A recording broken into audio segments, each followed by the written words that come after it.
play of the week, and we're in good hands with PulseNtages because Rack has the abacus hidden underneath the desk. You're not allowed to see it, but trust me, he's using it. We're going to get right into PulseNtages and talk about the Offensive Player of the Year in Derek's mind, Ameer Abdullah.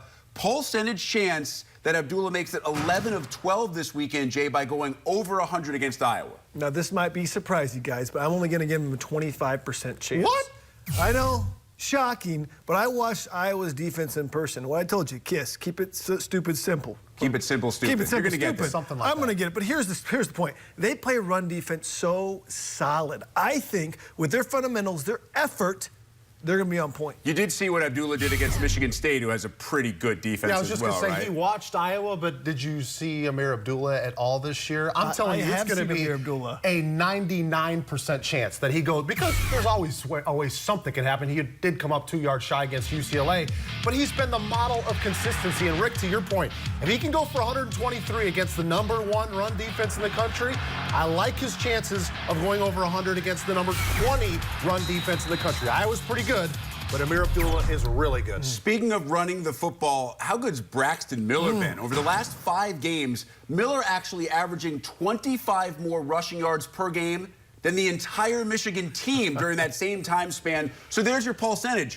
PulseNtage chance, Rack, that Braxton Miller outrushes every Wolverine combined. You know, my first instinct was to go high on this, but I started thinking about it, and I said, I'm not quite sure. I'm actually going 55% on this one because, yes, Braxton Miller has been on fire, but then if you also look at a game against Purdue, they only had 7 rushing yards in a big-time route, so they don't always need it. Now, if it would have been Carlos Hyde, my number might have been a lot higher. Is that a chair or a fence you're sitting on right there? A little bit of both. 55%. I mean, can you straddle anywhere? 95% chance Braxton will outrun Michigan. Guys, Michigan cannot run the rock, and Braxton is explosive. And you know what? In big games, when he needs to make plays with his legs, he always does. And right now, that decide play up the middle has been killing people over the past month, continuing to break off big run after big run.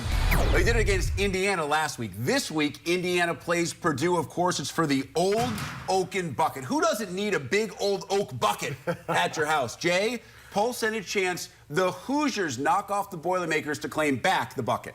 90% chance. Why? Because Indiana still has an explosive offense, even though they've struggled the last 2 weeks. I give Purdue 10% chance because they made some improvement against Illinois, but I think Kevin Wilson, the Hoosiers, just too much. They made some improvement, but 95% chance that Indiana wins this game, because if I just look strictly at the numbers, Purdue averages 13 points a game, Indiana almost 37 points a game. The math just doesn't seem Glad to you get shake off out. the fence. Tough first year right now for Darrell Hazel. Better things to come for Coach Hazel in West Lafayette at the Furnace, by the way. Northwestern and Illinois battle for the Land of Lincoln Trophy. Who thought that at the end of the year, this would be a battle for Northwestern, not Illinois, to pick up their first Big Ten win of the season? PulseNtage chance, Rack, the Cats do just that by beating the Illini. I know Jay's probably going to give me a hard time because I'm kind of somewhat on the fence here, but 60% chance, because Northwestern, as we know, has not been the strongest team so far this season. I'm just not quite sure they've got the same firepower. You look at this game last year, Northwestern cleaned Illinois' clock.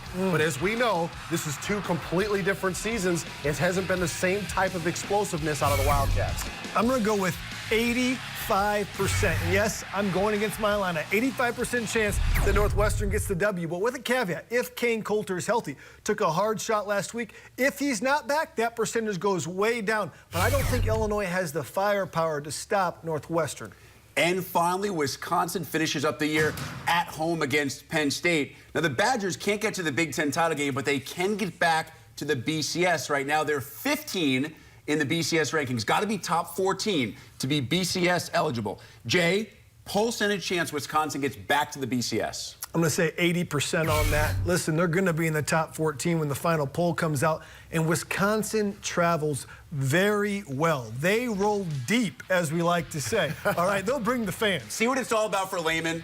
Cash money. I'll tell you what, me and Jay did not talk about this before the show, but I'm going with 80% as well. It just seems like we're thinking on the same wavelength. Actually, on one thing, you're completely out of your mind about Ameer Abdullah.